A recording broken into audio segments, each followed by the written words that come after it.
In this game, I'm going to show how you can play as a 2400, and also you don't have to do fancy tactical tricks all the time. You can just play a slow pressuring game, and this is what I opted for this game. And white here plays e4. I play c5, the Sicilian defense, and now we have bishop c4. And the idea of bishop c4 in many openings is that you want to target this f7 square. So the natural move here is just develop to e6 so that the bishop doesn't attack this f7 pawn as easily. And now we have c3. And now I play d5, attacking the pawn and the bishop. After the trade, bishop checks, and I block with the bishop. Here I had a couple of choices here between blocking with the knight or blocking with the bishop or here. And I don't want to play this. This is not ideal because my bishop's going to be blocked. And if I play bishop here, I prefer that much better because I'm putting pressure on the bishop and I just develop a piece here. So we have queen e2 check. And here, again, I don't want to play this knight d7 move because it's going to be blocking my bishop.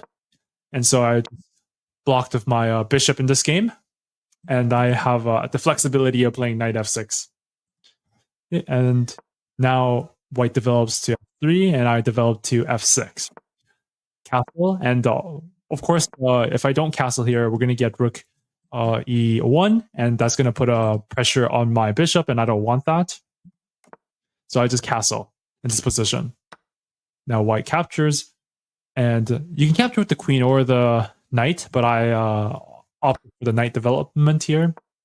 We have h3 here. Just h3 stops this knight g4 move. And then I play rook e8 here. Rook e8, I'm not really threatening anything, even though I move the bishop. For example, if I move the white plays a random move and play this bishop d6 move, they have to go back. And I'm not threatening anything at the moment, but I just have very nicely developed pieces. And so in response to this, white just moves their queen back to d1 preemptively. And we have bishop d6 here. And I'm trying to set up some attack in the future, putting the bishop on this great diagonal here against king. So that was the idea behind that move. And now black had to play this d4 move eventually because I was taking control of the center. And I know the engine recommends this c4 move, but instead I opted to play b6 here. If they take that, I wouldn't mind the center here. I still have a great center.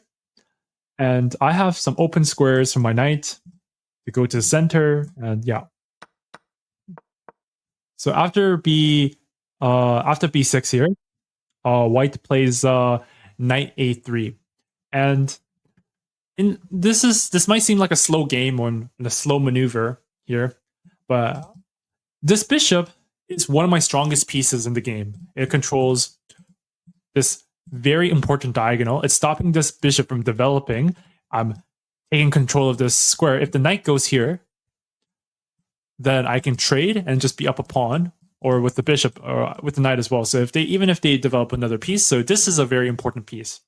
And if I allow the knight to come here, then I'm gonna have to play this very awkward move, bishop b8, which is gonna block my rook. So I didn't want to do that. So I played a6 in this position to stop the knight from going to b5. And now we have bishop g5, pinning my knight against the queen. And now we have h6, just trying to hinder that bishop. But in many of the games, the bishop will go back. And here, there's a specific plan that I have to punish it. And I just developed my queen here. And so the reason, I have a couple of reasons why. First of all, generally, you don't want to play g5. There's some positions, but generally, you don't want to play g5 immediately. You want to set it up properly. And we have these pieces in the back, and I just want to connect the rooks here.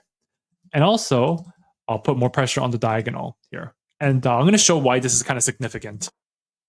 So we have knight c2 by white, and then I play g5 here. And why is it a good move in this position? Because now after the bishop moves, now I can just take a free pawn here. So by taking this free pawn, I'm putting a lot of pressure on the king's side here. And with this rook, I'm controlling this whole file. So the queen can't go to e1 to trade. And what I'm actually threatening is just to play, let's say white just plays a random move. Then I have this move g4. And after the knight goes back, then I just take the pawn. And I'm threatening checkmate. So you have to play this queen f3 move. I have a check. And this is a completely dominant position here. I have a pawn here. I can trade. And so after I trade, this is just completely winning because I'm infiltrating with the rook and I'm going to win this pawn. And this is losing for white. So that's why I saw that in the game. And the white want to prevent that. And to prevent that, they played this knight h2 move. So they're controlling this square 1, 2, 3 times. So they really didn't want me to play that move. And in this position, so how do you continue with this position? I know the engine is suggesting is this rook to e6 move. In the game, I opted for rook e4. And I was debating on playing whether to play rook e6 or rook e4, but the idea, regardless, is just I want to double because the only piece that's not doing anything in my position, or there's two pieces. This knight is not really useful anymore because the knight went back, and it used to guard this d5 square, but now the immediate piece that I think would be the most helpful is the doubling the rooks, and then I want to eventually, for example, double the rooks, and if white just wastes the turn, then I'm getting this position would be completely dominant for me. So that was my long-term plan. And to counter this, white just played the rook f3, and the idea of rook f3 is just they just want to kick out my queen here, and then I move the queen back, and now we have this rook e3 move. I just double my rook. There's nothing. I don't think there's nothing better to do. And white just plays knight f1. And here I play g4. This is a slight inaccuracy. Apparently, there was this variation where I could have done knight. Here's the sequence of moves. Just move my knight back. Let me go again. The best move was apparently to move the knight back. The white queen basically does a triple stack. And I bring my knight into this position. And after this queen moves here, I just put the rook on e6. I trade. Eventually, I get to this position where we have both even pieces, but my queen side is much more advanced here. So that was an option. I didn't, of course, see that. I just played g4 here, and the idea of g4 is that if they take, then I would recapture back, and I have pressure on this.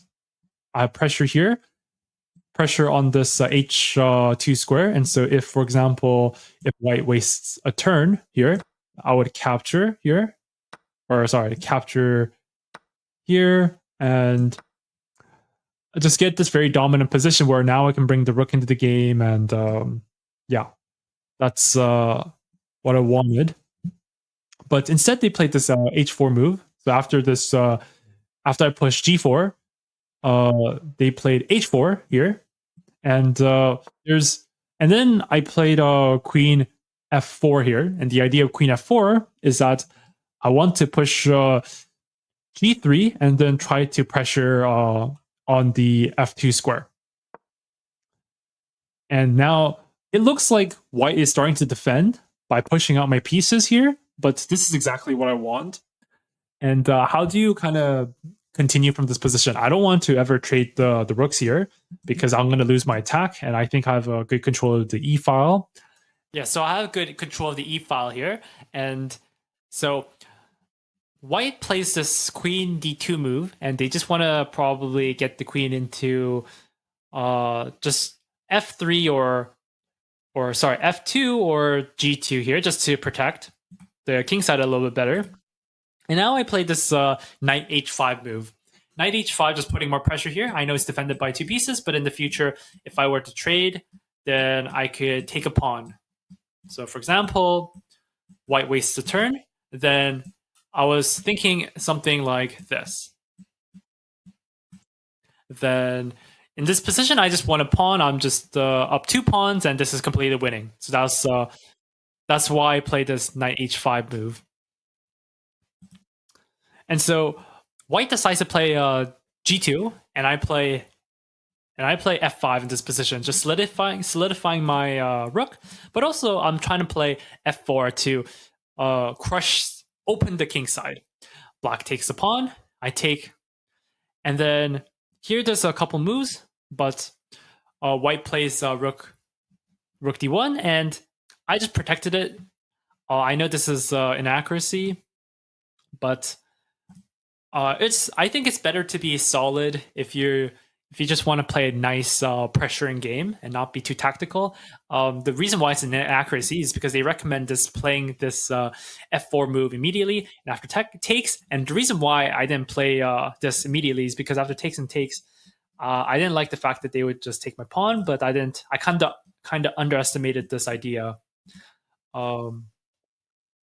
So I played this rook e5 move, and now we have queen f2. Queen f2 is definitely a mistake because they just give me this free move to play f4, and I take. After take, they play this knight d2 move, and then I play f3. And the idea of f3 check here is that I thought White was going to play here, and after I pressure here, they have to guard this square, and then after they take, and then my queen comes into checkmate. That was my idea there. And in the game, what happened was after the check, we have queen h2, and my opponent basically lost on time.